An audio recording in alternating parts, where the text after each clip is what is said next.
তো আমি এখন এখানে অনেক খাবার নিয়ে নিলাম, এগুলো খাওয়া শেষ হলে আবার খাবার নিয়ে আসব।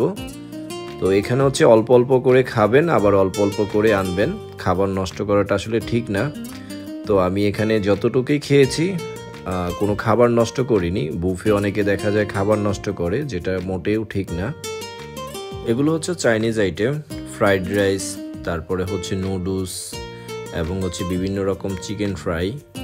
তো এই খাবারগুলো খুবই টেস্টি, বুফে বিশেষ করে এই খাবারগুলো সবাই খেয়ে থাকেন, খুবই মজার একটি খাবার। চাইনিজ আইটেম শেষ করে আমি নিয়ে নিলাম আরও কিছু সালাদ আইটেম।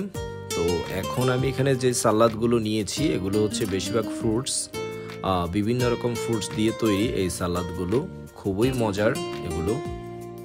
মোটামুটি অনেক খাবার হয়েছে, তাই খাওয়া দাওয়া একটু শেষ করে এখন আমি একটু রেস্টে আছি।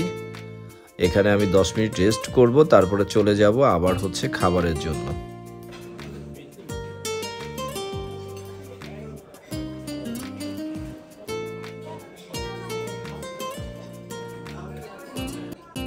চাইনিজ আইটেমগুলো শেষ করে আমি নিয়ে আসলাম মিষ্টি খাবার। তো এখানে রয়েছে বিভিন্ন রকম আইটেমের কেক, ফিরনি, পায়েস।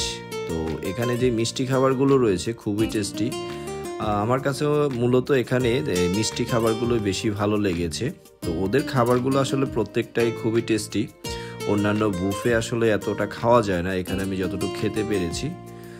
তো এখান থেকে আমি মিষ্টি খাবারগুলো শেষ করে চলে যাব অন্য খাবারের জন্য।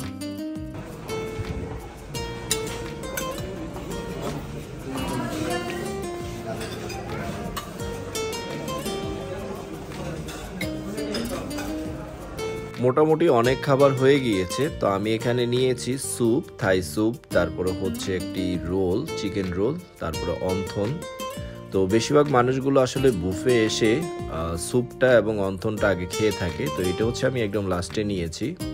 তো কেন যেন আমার কাছে মনে হচ্ছে এই খাবারটা শেষে খেলে হয়তো আমি বেশি খেতে পারবো। তো ভিউয়ার্স, আমি আমার ভিডিওর প্রায় শেষ প্রান্তে চলে এসেছি। আমার ভিডিওটা কেমন লাগলো অবশ্যই কমেন্টস করে জানাবেন। আর আপনারা যারা এখনও আসেননি দ্য ক্যাফেরিওতে অবশ্যই আসবেন, কারণ এখানের খাবারগুলো খুবই মজাদার এবং খুবই ভালো মানের।